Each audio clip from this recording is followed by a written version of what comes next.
ये स्टूडेंट्स आज एक बड़ा और फुल क्वेश्चन कर रहे हैं कैश फ्लो स्टेटमेंट का। ये डी.के. गोयल बुक है, एग्जाम्पल नंबर 40 है। क्वेश्चन कैसे अटेम्प्ट करना है, कैसे लिखना चाहिए, हर चीज़ प्रॉपरली देख लेना। सबसे रूल नंबर 1, आपको ईयर चेक कर लेना चाहिए। कभी जैसे यहाँ 2017 इधर लिखा हुआ है और 2018 इधर है, कभी कभी 17 इधर होता है और 18 इधर होता है, तो आपको 17 से 18 की तरफ जाना है।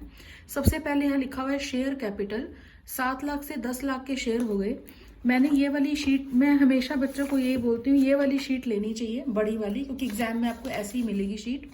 इस वाले पेज के ऊपर जो आपके लेफ्ट हैंड साइड पर पेज है उसको पूरा यूटिलाइज करना चाहिए ऑपरेटिंग एक्टिविटीज के लिए। जो आपके राइट हैंड साइड पर शीट होगी उसमें आप इन्वेस्टिंग और फाइनेंसिंग एक्टिविटी बनाओगे, और नीचे जो जगह बच जाएगी वहां पर आप अपनी वर्किंग या जो अकाउंट बनाना पड़ जाता है कभी कभी, तो वो बना सकते हो। तो सबसे पहले है शेयर कैपिटल। पहले शेयर 7 लाख के थे, फिर 10 लाख के हो गए, यानी कंपनी ने शेयर इशू किए हैं। जब एक कंपनी शेयर इशू कर रही है तो पैसा आ रहा होगा, तो प्रोसीड्स फ्रॉम शेयर हुआ, और वो कौन सी एक्टिविटी है, फाइनेंसिंग। तो यहाँ पर आप लिख सकते हो प्रोसीड्स फ्रॉम शेयर, या ये लिख सकते हो इशू ऑफ शेयर, कुछ भी लिख दो। तो 7 लाख के शेयर थे पहले और अब 10 लाख के हो गए, तो कंपनी ने 3 लाख रुपए के शेयर और इशू किए हैं, यानी इशू किए हैं तो पैसा आएगा, इनफ्लो ऑफ कैश होगा, तो ऐड करोगे। फिर है रिजर्व एंड सरप्लस, पहले 150 था, फिर 2,50,000 हो गया, यानी रिजर्व एंड सरप्लस एक प्रॉफिट ही होता है। अगर 1,50,000 से 2,50,000 हो रहा है तो प्रॉफिट हो रहा है 1 लाख का। तो जो आपकी ऑपरेटिंग एक्टिविटीज होती है उनकी स्टार्टिंग जो होती है वो हमेशा इसी से होती है, कि प्रॉफिट से होती है, प्रॉफिट बिफोर टैक्स। अब देखो, अब मैंने शीट इधर कर दी, अब मैं कहां पर आ रही हूँ, ऑपरेटिंग एक्टिविटीज में। यहां हमने लिखा नेट प्रॉफिट बिफोर टैक्स, यानी टैक्स से पहले जो था प्रॉफिट वो कितना था, 1,50,000। ठीक है। उसके बाद आपकी नेक्स्ट, मैं कुछ भी नहीं कर रही, जो जो आइटम्स लिखी हुई है सिर्फ उसे उतारते जाओ, कुछ प्रॉब्लम नहीं आती। फिर इसके अंदर लिखा हुआ है आपका नेक्स्ट आइटम ट्रेड पेएबल्स, और कुछ नहीं है इसमें। ट्रेड पेएबल्स, ट्रेड पेएबल्स जो होती है वो आपकी करंट लाइबिलिटी होती है। आपको सबसे पहले क्या कर लेना चाहिए, आपने ये ऑपरेटिंग एक्टिविटीज लिखी, थोड़ी सी यहाँ जगह छोड़ दो, और उसके बाद यहाँ लिख दो ऐड और लेस।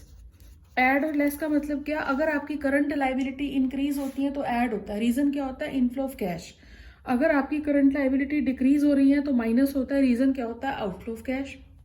आप जब भी कैश फ्लो स्टेटमेंट पढ़ो आपका मेन फोकस कैश पर होना चाहिए, इनफ्लो या आउटफ्लो। आउटफ्लो है तो माइनस, इनफ्लो है तो ऐड।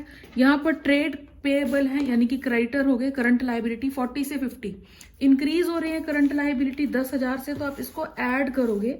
ऐड करने का कारण यह है, आपके अगर क्रेडिटर बढ़ रहे हैं तो इसका मतलब आपने उधार में माल खरीदा।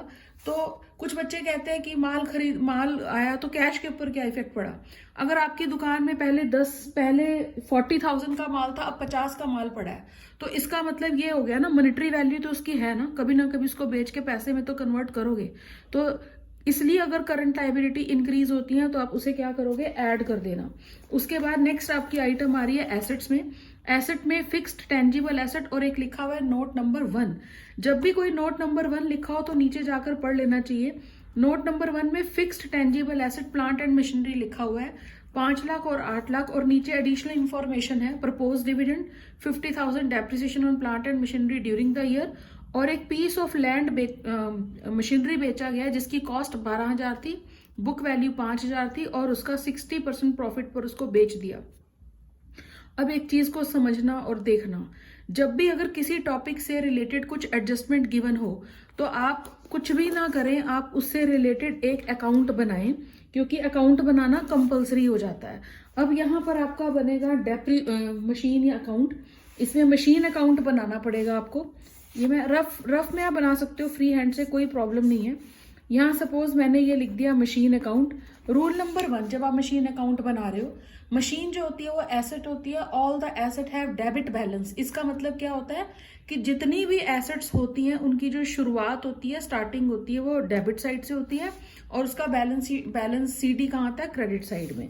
तो सबसे पहले मैंने यहाँ लिख दिया टू बैलेंस बीडी, और यहाँ लिख दिया हमने बाय बैलेंस सीडी।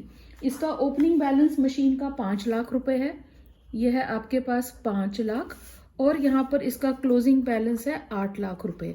अब एक इंपॉर्टेंट चीज, और वो इंपॉर्टेंट चीज क्या, जैसे ये बड़ी अच्छी एडजस्टमेंट है, 50,000 depreciation has been charge to plant and machinery during the year. ये यहाँ पर एक वर्ड लिखा है ड्यूरिंग द ईयर। ड्यूरिंग का मतलब ये हुआ इस पूरी मशीन का एक साल का, इस साल का डेप्रिसिएशन कितना है 50,000। तो आप पहले इस 50,000 को लिखें। कहाँ लिखें, डेप्रिसिएशन लगने से मशीन की वैल्यू कम हो जाती है, तो कुछ भी ऐसा जिससे मशीन की वैल्यू, एसेट की वैल्यू कम हो, उसको क्रेडिट साइड में लिखते हैं। तो हमने यहाँ लिख दिया बाय डेप्रिसिएशन, और करंट ईयर का डेप्रिसिएशन इसमें आ रहा है 50,000 रुपए। 50,000 हमने लिखा और मैंने इसके ऊपर लगा दिया सर्कल।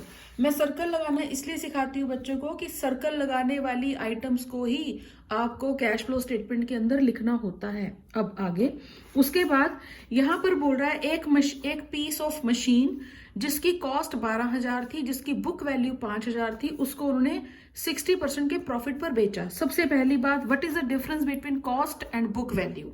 सबसे पहले आप सभी बच्चों को ये सीखना चाहिए कि कॉस्ट में और बुक वैल्यू में डिफरेंस क्या होता है। ठीक है, अगर मान लो ये आपकी सपोज एक बैलेंस शीट है, बैलेंस शीट मतलब जैसे हम पार्टनरशिप पे बना रहे हैं सपोज वैसे, और ये आपकी एसेट साइड गिवन है। यहां जो अमाउंट वाले कॉलम में मशीन की वैल्यू आती है उसे हम बोलते हैं book value. Book means what, balance sheet. और जो यहां वैल्यू होती है उसमें से डेप्रिसिएशन माइनस किया जाता है, यानी ये कॉस्ट जितने में आपने खरीदी। तो आपको देखना चाहिए कि कभी कभी कॉस्ट नहीं लिखा होता, सीधा बुक वैल्यू लिखा हुआ है, तो बुक वैल्यू को कंसिडर करो। अब जैसे इस क्वेश्चन में 12,000 की उसकी कॉस्ट थी और उसकी 5,000 की बुक वैल्यू थी, तो जो भी डिफरेंस होगा वो डेप्रिसिएशन होगा, लेकिन आपको चाहिए नहीं। वो क्यों नहीं चाहिए, अगर होता भी तब भी आप डेप्रिसिएशन माइनस करते। क्या समझा रही हूं मैं, अगर आप कोई मशीन का टुकड़ा बेच रहे हो, always compare the selling amount with the book value, never compare with the cost value. Reason is that book value वो होती है जिसमें से डेप्रिसिएशन माइनस हो गया। आज इस मशीन की असली कीमत 5,000 है, 12,000 नहीं है। ठीक है, और पूरी मशीन का डेप्रिसिएशन ऑलरेडी गिवन था, यानी जो मशीन बिक रही है उसके डेप्रिसिएशन का इस्तेमाल सिर्फ ये पता लगाने के लिए किया गया कि उस मशीन को बेचते वक्त प्रॉफिट हुआ या लॉस हुआ। क्लियर, यहाँ तो वो मुद्दा भी नहीं है, यहाँ सिर्फ इतना सा लिखा हुआ है कि जो मशीन बेची जा रही है उसको 60% बुक वैल्यू का 60% उसको प्रॉफिट मिला। तो बेची कितने में, 5,000 की उसकी बुक वैल्यू थी, उसको 60% प्रॉफिट पर बेचा। तो 5,000 का 60% कितना हुआ, 3,000। तो 5,000 की वो चीज थी, 3,000 का प्रॉफिट हुआ, तो बेचा कितने में उसको, 8,000 में। तो यानी उसका सेलिंग अमाउंट कितना आ रहा है इस क्वेश्चन के अंदर, 8,000 रुपीज। अब लिखना कैसे है, ट्रीटमेंट कैसे देना है वो जरूर देखना। अब जब मैंने ये मशीन अकाउंट यहां बनाया, एक ही मशीन अकाउंट में 2 डेप्रिसिएशन नहीं आ सकते, यानी जो मशीन बिक गई वो डेप्रिसिएशन अपना साथ ले गई। यहां जो डेप्रिसिएशन आ रहा है ये सिर्फ इस मशीन का डेप्रिसिएशन है, और उसमें भी पॉइंट ये नोट करने वाला है कि अभी खाली मशीन अकाउंट है, एक्यूमुलेटेड डेप्रिसिएशन अकाउंट नहीं है। वो अगर होता है तो उसकी ट्रीटमेंट अलग होती है, वो एक पहले वाली वीडियो में कहीं होगी। अब यहाँ पर बाय बैंक, मशीन को आपने कितने में बेचा, 8,000 में, मैंने फिर सर्कल लगा दिया। मशीन के ऊपर प्रॉफिट हो रहा है 3,000 का, गेन हो रहा है, तो गेन को आप डेबिट साइड में लिखना, टू गेन 3,000, मैंने फिर सर्कल लगा दिया। अब ये सब करने के बाद मैं इस मशीन अकाउंट को क्लोज करने वाली हूं। इस साइड का टोटल 8 लाख प्लस 50,000 प्लस 8,000, ये इस साइड का टोटल आ रहा है 8,58,000, और इस साइड का 5 लाख और 3,000, तो 5 लाख 3,000 माइनस कर देना। तो माइनस करने के बाद बैलेंसिंग फिगर आ रही है 3,55,000। मैंने इसके ऊपर भी सर्कल लगा दिया, और इसका मतलब क्या हुआ, इसका मतलब हुआ टू बैंक, यानी और मशीन खरीदी। अब इसका टोटल ये सेम। अब जो जो सर्कल लगाए हैं उसकी ट्रीटमेंट, एक तो करंट ईयर का डेप्रिसिएशन है 50,000, इसको आप कहाँ दिखाओगे, ऑपरेटिंग एक्टिविटी में ऐड। क्यों करेंगे ऐड, क्योंकि जब प्रॉफिट एंड लॉस बना होगा तो डेप्रिसिएशन को माइनस किया होगा, लेकिन हम तो पढ़ रहे हैं कैश फ्लो स्टेटमेंट, तो in case of depreciation outflow of cash तो होता ही नहीं है, इसलिए वापस ऐड कर दोगे। ये जो बैंक में पैसा आ रहा है मशीन को बेचने से आ रहा है, तो इन्वेस्टिंग एक्टिविटी में ऐड होगा। ये गेन जो है ये प्रॉफिट एंड लॉस की क्रेडिट साइड में ऐड हुआ होगा, इसे हम माइनस कर देंगे। माइनस करने की ये वजह नहीं है कि कैश के ऊपर इफेक्ट नहीं है, लेकिन ये 3,000 रुपए इस 8,000 में ऑलरेडी इंक्लूडेड है, और इस 3,000 को दिखाने की सही जगह इन्वेस्टिंग एक्टिविटी है, ऑपरेटिंग नहीं। और ये 2 बैंक मशीन को खरीदा तो 3,58,000 आपके पास गए, 355 तो उसको माइनस कर देना। अब करते हैं इसे टॉपिक, पहले क्रेडिट साइड। 50,000 का डेप्रिसिएशन, ये आप यहाँ पर ऑपरेटिंग एक्टिविटी में ऐड कर देंगे टू डेप्रिसिएशन, वापस से इसको ऐड करना 50,000। ये जो आपका आ रहा है बाय बैंक 8,000 में मशीन को बेचा, ये इन्वेस्टिंग एक्टिविटी है, इसलिए आप इसे इन्वेस्टिंग एक्टिविटी में ऐड कर देना, क्योंकि मशीन बेचने से पैसे आते हैं, इनफ्लो होता है, सेल ऑफ मशीन। उसके बाद 2 गेन हो रहा है, तो गेन को आपने यहां से माइनस करना है, less gain on sale of asset. कितना गेन हुआ था? 3,000। इस 3,000 को आप माइनस करना, माइनस करने वाली आइटम ब्रैकेट में लिखी जाती हैं। उसके बाद ये 2 बैंक और मशीन खरीदी, इन्वेस्टिंग एक्टिविटी है, ये रही हमारी इन्वेस्टिंग एक्टिविटी। यहां आप लिख सकते हो परचेज ऑफ मशीन, कितने की परचेज की है? 3,55,000। 3,55,000 का आउटफ्लो है, इसलिए मैंने इसको माइनस कर दिया। ठीक है, बहुत सिंपल इजी क्वेश्चन है, जल्दी हो जाएगा। अब हमारी सेकंड बी एडजस्टमेंट भी हो गई, सी भी हो गई। अब और ऊपर मैं कहां तक पहुंची थी? यहाँ फिक्स एसेट तक। आगे लिखा हुआ है करंट इन्वेस्टमेंट, ब्रैकेट में लिखा हुआ है शॉर्ट टर्म इन्वेस्टमेंट। जो आपकी शॉर्ट टर्म इन्वेस्टमेंट होती है वो कैश इक्विवेलेंट होती है। आप ये चीज सीख लेना, इस क्वेश्चन के अंदर जो जो आइटम आती है उसको उसी टाइम ट्रीटमेंट देते जाओ, क्वेश्चन कभी गलत नहीं होता। अब जब ये आपका बड़ा वाला क्वेश्चन है, आपने इसके यहाँ पर एक लाइन लगाई, ऐसे लाइन लगाई, फिर एक और लाइन लगा दी। अब मैंने यहाँ लिखा करंट इन्वेस्टमेंट। करंट इन्वेस्टमेंट का ओपनिंग बैलेंस जो है, यानी लास्ट ईयर का 45 है। Current investment 45,000। इस लाइन के नीचे मैंने करंट इन्वेस्टमेंट का क्लोजिंग बैलेंस लिख दिया, और क्लोजिंग बैलेंस है इसके अंदर 60,000। ठीक है, देखो, यानी यहां पर ओपनिंग बैलेंस करंट इन्वेस्टमेंट का 45 और क्लोजिंग 60। 45 को मैंने लाइन से ऊपर लिखा और करंट इन्वेस्टमेंट का क्लोजिंग मैंने लाइन के नीचे लिखा। उसके बाद आपकी आइटम है इन्वेंट्री, यानी कि स्टॉक। करंट एसेट है, पहले करंट एसेट 75 थी, फिर 1 लाख बढ़ गई करंट एसेट, तो माइनस कर देना 25,000 रुपए से। तो करंट ऑपरेटिंग एक्टिविटी में, तो यहां पर आप माइनस कर देना 25,000। ये लो जी, माइनस कर दिया। स्टॉक, अगर करंट, एक मिनट माइनस करेंगे, हाँ बिल्कुल माइनस करेंगे। 75 से 1 लाख हो गई, बढ़ गई तो क्या करोगे? माइनस। कम होती तो ऐड कर देते। आगे आपका cash and bank balance. Opening cash है 27, ओपनिंग कैश है 2,70,000, क्लोजिंग है 340। इसको जरूर देखना, ये क्लोजिंग नहीं होती है बच्चों से। सबसे पहले मैंने यहाँ लिखा current investment plus opening cash. Opening cash है 2,70,000 और क्लोजिंग कैश जो है आपके पास है 3,40,000, इसको लाइन के नीचे। ठीक, उसके बाद सिर्फ एक और आइटम रह गई है इस क्वेश्चन के अंदर एडजस्टमेंट में, additional information, contingent liability, proposed dividend. Proposed dividend का जो लास्ट ईयर का बैलेंस है, सिर्फ उसका ही ट्रीटमेंट करना है और कुछ भी नहीं, करंट ईयर का कुछ भी नहीं करना। प्रपोज्ड डिविडेंड होता क्या है कि प्रपोज कर रही है कंपनी लास्ट ईयर कि हम आपको डिविडेंड देंगे लास्ट ईयर, तो वो दिया नहीं होगा लास्ट ईयर, तो इस साल में हम मान के चलेंगे वो पे कर दिया होगा। और जो डिविडेंड पे करने के बाद ही प्रॉफिट आ रहा है, तो प्रॉफिट इस 40,000 को ऑपरेटिंग एक्टिविटी में ऐड करना पड़ेगा। क्यों? क्योंकि डिविडेंड की पेमेंट जो होती है कंपनी के लिए वो फाइनेंसिंग एक्टिविटी है, ऑपरेटिंग नहीं। ठीक है, तो इस 40,000 के डिविडेंड को इस 40,000 के डिविडेंड को आप ऐड कर देना। यहाँ शायद 1 लाख है, ये 1 लाख का प्रॉफिट था।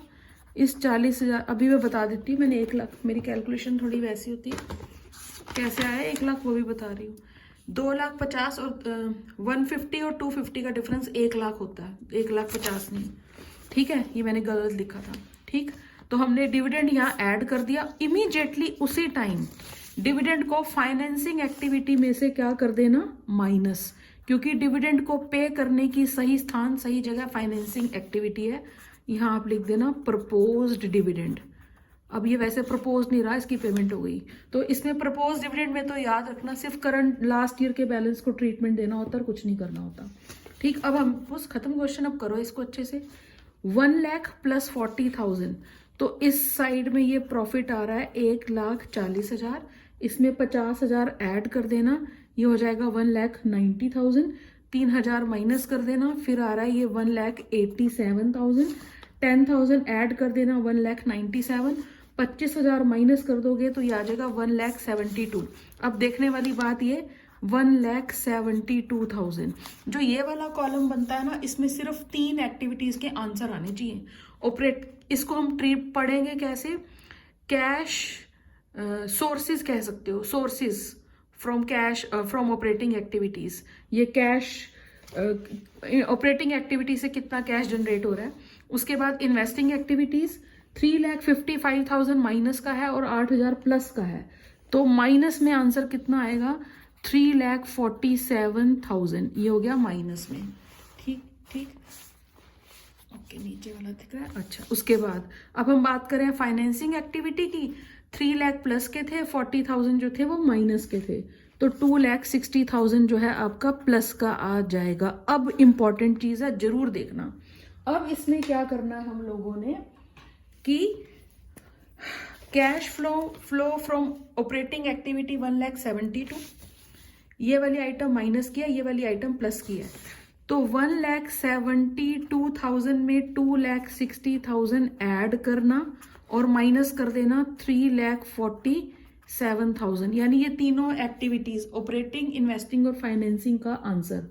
तो इन सबको सॉल्व करके आ रहा है 85,000, इन सबको सॉल्व करके आ रहा है 85,000। ठीक, अब सुनो, ओपनिंग करंट इन्वेस्टमेंट 45 थी, ओपनिंग कैश का बैलेंस जो था वो 2,70,000 था, तो 270 प्लस 45 करो, कितना आएगा, यहाँ कर लेते हैं रफ में, 2,70,000 प्लस कर रहे हैं इसके अंदर 45,000, 1 2 3 5,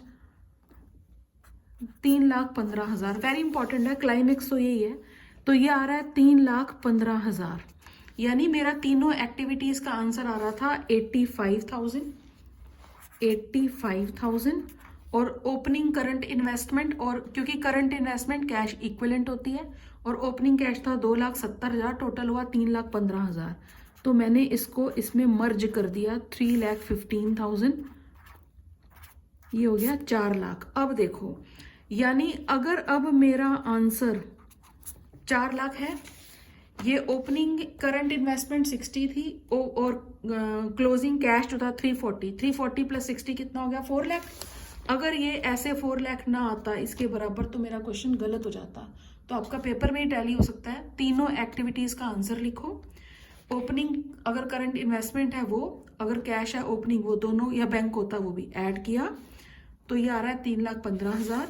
आप कुछ मत करो, पहले इसको और इसको देख लो ऐड करके, अगर ये वही वाला बैलेंस आ रहा है जो क्लोजिंग कैश का आ रहा है तो आपका आंसर बिल्कुल सही है, नहीं तो कुछ गड़बड़ घोटाला हो गया।